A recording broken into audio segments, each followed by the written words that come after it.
말미암아 솔로몬에게 대적을 한단 말입니다. 그런가 하면 23절에 하나님이 또 엘리아다의 아들 르손을 일으켜서 솔로몬의 대적이 되게 하시니, 이 르손은 아람 사람이에요. 그래서 이 아람 사람 르손을 일으켜서 또 솔로몬 왕국에 복속되었던 이런 상황 속에서 또 독립을 위하여 투쟁을 하게 함으로 말미암아 솔로몬에게 대적을 하게 되는 이런 일들이 연달아서 일어납니다. 그렇기 때문에 지금 하나님께서 솔로몬을 징계하시는 그런 과정 속에서 구체적인 심판의 내용 속에 우선 외부적으로는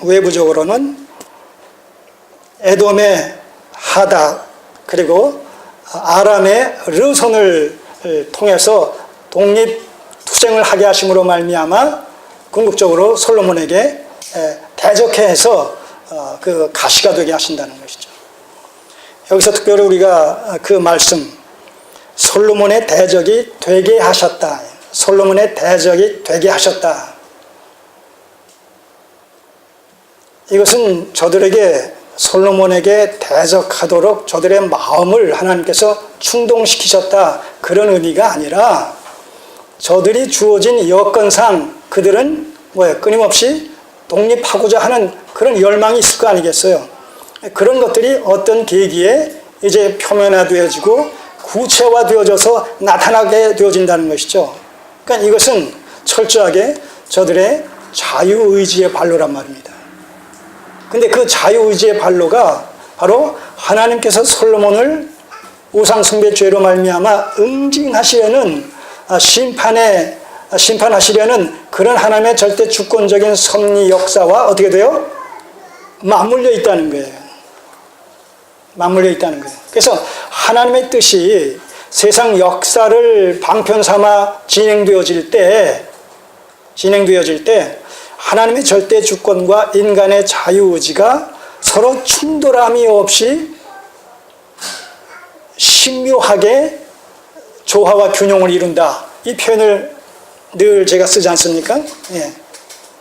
다시 말해서 솔로몬에게 대적이 되게 했다, 솔로몬을 대적하게 했다, 이것이 이 말의 의미가, 그럼 이 에돔 사람 하닷이나 아람 사람 르손이 자기는 싫은데, 그런 의사가 없는데, 그런 의지가 없는데도 불구하고 뭔가 어떤 강한 어떤 힘에 이끌려서 마지못해 할 수 없이 강요당하여 그런 일을 하느냐라고 했을 때 그게 아니라는 거예요.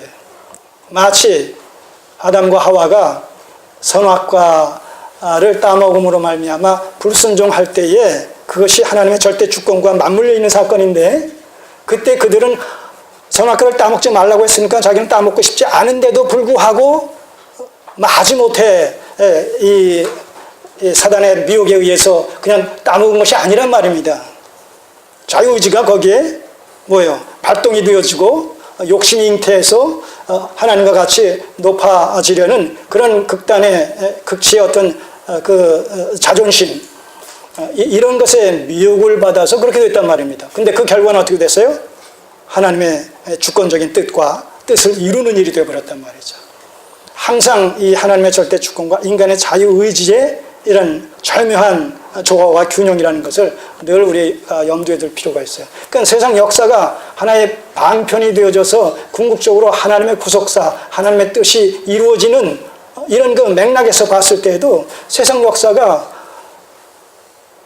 강요에 의해서 어떤 절대 주권적인 어떤 그 역사에 의해서 어디로 이끌려져 가는 것이 아니라 세상 역사는 세상 역사 나름대로의 그런 독립성을 유지하면서 인간의 영 호월들에 의해서 그들의 어떤 욕심에 이끌려서 그 욕심을 이루기 위해서 그렇게 전쟁도 하고 또 통폐합도 하면서 그렇게 세상 역사는 흘러간단 말입니다. 지금 우리가 현실에서 보듯이.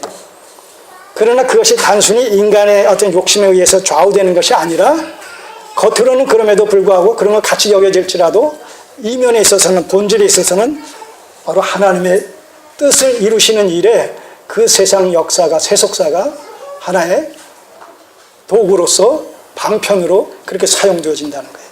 그래서 궁극적으로는 무엇이 이루어져요? 궁극적으로는 하나님의 뜻이 이루어진단 말입니다.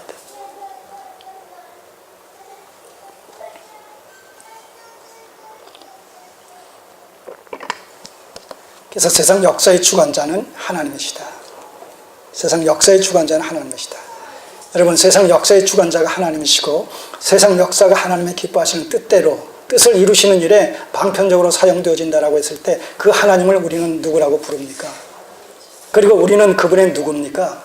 여러분, 이 사실을 우리가 잠시도 잊지 말자는 거예요. 오늘 우리가 어떤 지경, 어떤 상황 속에 처해져 있다 손 칠지라도 보이지 않지만 살아서 인격적으로 역사하고 계신 세상의 주관자가 되시는 창조주가 되시는 하나님께서 우리 아버지가 되어주신다. 우리는 그분의 아신바 되어진, 그분의 피값으로 사신바 되어진 바로 하나님의 친백성들, 자녀들이다. 이런 우리의 정체성, 영적인 정체성, 하나님과 우리와의 영적인 관계성, 이걸 우리가 신앙과 생명으로 붙들게 되면 우리가 어떤 상황과 어떤 위경에 처해진다 할지라도 우리는 불안해하고 염려하고 근심 걱정하지 않게 되는 것이죠. 바로 이 부분에서 우리가 이 부분을 향해서 우리가 얼마나 근접해 나가느냐에 따라서 우리의 믿음의 어떤 성숙성이라는 것이 좌우되는 것이죠.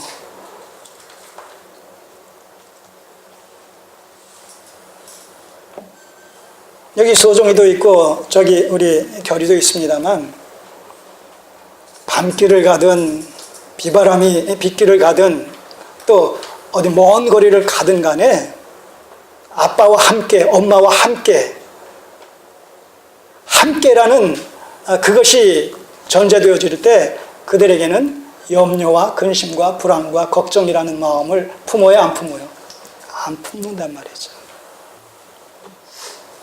왜 그래요? 그 어린 심정 속에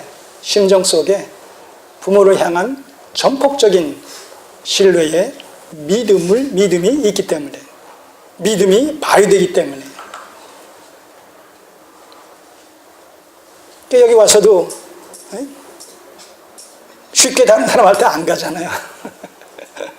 시간이 좀 걸리잖아요. 그러나 제 가족들한테는 그냥 달려간단 말입니다.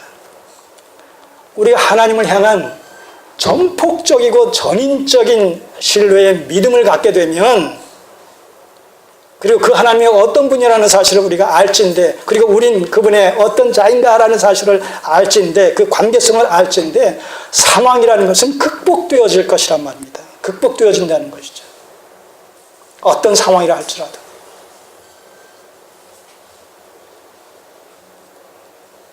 그랬을 때 극단적인 경우를 늘 말씀드릴 이유가 거기 있는 거예요. 극복되어지지 못하는 경우에 결국 뭐예요? 우리의 죽음이 극복되어지지 못하게 되면 최악의 상태가 죽음 아니겠어요?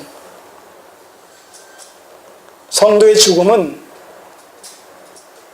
실패입니까? 승리입니까? 성도의 죽음은 실패가 아니에요.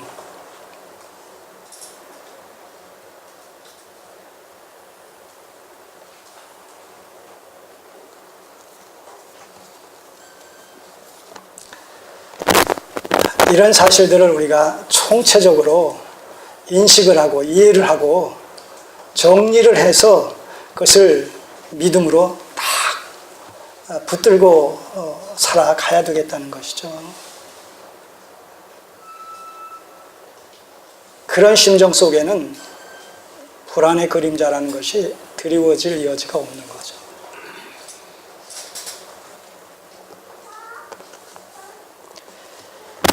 자, 하나님께서 이 솔로몬의 우상 숭배에 대해서 징계를 하시는데, 바로 이방인들을 통해서 이방인들을 심판의 채찍으로 삼아서 솔로몬에게 가시가 되게 합니다. 그럴 뿐만 아니라 이제 오늘 우리가 읽은 본문은 여로보암으로 말미암은 이런 그 반역은 바로 내적인 이런 그 반영이 되는 것이죠. 자, 그런데 우리가 이제 26절을 보세요. 솔로몬의 신복 느밧의 아들 여로보암이 또한 손을 들어 왕을 대적하였으니. 근데 사실 오늘 읽은 내용 속에서 여로보암이 솔로몬에게 대적했다, 반역했다라는 사실에 대한 구체적인 내용을 발견할 수가 없어요. 그런데도 불구하고 이 여로보암을 통해서 이 솔로몬에게 가시가 되게 하시는 그런 과정 속에서 솔로몬 왕국을 분열시켜서 그 일부를, 다시 말하면 이스라엘 10지파를 여로보암에게 주시겠다고 약속하셨는데, 그 과정 속에서 여로보암이 반역하는 그런 그 내용들이 전혀 소개되고 있지 않단 말입니다. 그럼에도 불구하고 반역했다는 거예요. 이걸 이제 우리가 나중에 살펴볼 겁니다.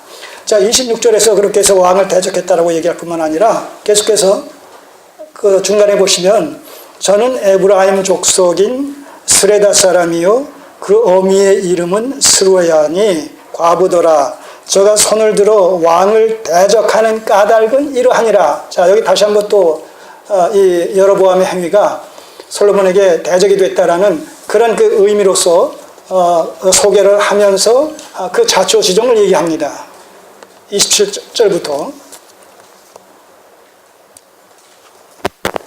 솔로몬이 밀로를 건축하고 그 붙인 다윗의 성에 무너진 것을 수축하였는데, 이 사람 여로보암은 큰 용사라. 솔로몬이 이 소년의 부지런함을 보고 세워서 요셉 족속의 역사를 감독하게 하였다.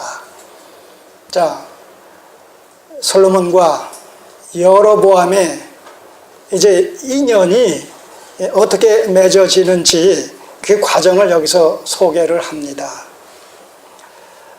밀로는 이 예루살렘 성벽의 그 일부에 해당하는 이런 그 부분인데, 그 성벽을 좀 더 보완하려는 그런 의미에서 이런 그 밀로에 있는 예루살렘 성벽을, 그것이 오래돼서 허물어진 부분이 있어가지고 그것을 개축하는, 수축하는 그런 일과, 그 다음에 다윗 성에 무너진 것을 수축하는데 어느 지파 사람들을 여기 그 일꾼으로 투입을 시키냐라고 했을 때 요셉 족속이라는 거예요. 요셉 족속. 요셉 족속은 어느 지파가 요셉 족속입니까? 요셉의 아들이 누구죠? 에브라임과 므낫세. 에브라임과 므낫세, 요셉의 아들로서 요셉 족속이라고 이렇게 통칭을 하죠. 자, 그러니까 에브라임 족속과 므낫세 족속을 이 다윗성과 밀로성을 수축하는데 투입시키고 그 감독관을 에브라임 출신 여로보암을 발탁해서 세웠다는 거예요. 근데 사실 이게 아이러니죠. 역사의 아이러니가 이런 거예요. 솔로몬은 필요에 의해서, 그가 똑똑하기 때문에, 그가 큰 용사이기 때문에, 그가 부지런하기 때문에 그를 세웠는데, 그가 나중에는 어떻게 돼요? 하나님께서 솔로몬을 심판하는데 하나의 채찍으로, 가시로 사용되어지는 자가 여로보암이란 말입니다. 그러니까 솔로몬의 입장에서는 뭐예요? 자신을 심판할, 하나님의 심판의 도구가 되어지는 이 여로보암을 자기 수하로서 오히려 인정하고 발탁해서 임명해서 그를 키워준 셈이 된단 말입니다. 이게 역사의 아이러니라는 거예요. 역설이라는 거예요. 그렇게 될 줄 누가 알았겠어요? 하나님께서 역사를 방편 삼아 하나님의 뜻을 이루어 가신다라고 했을 때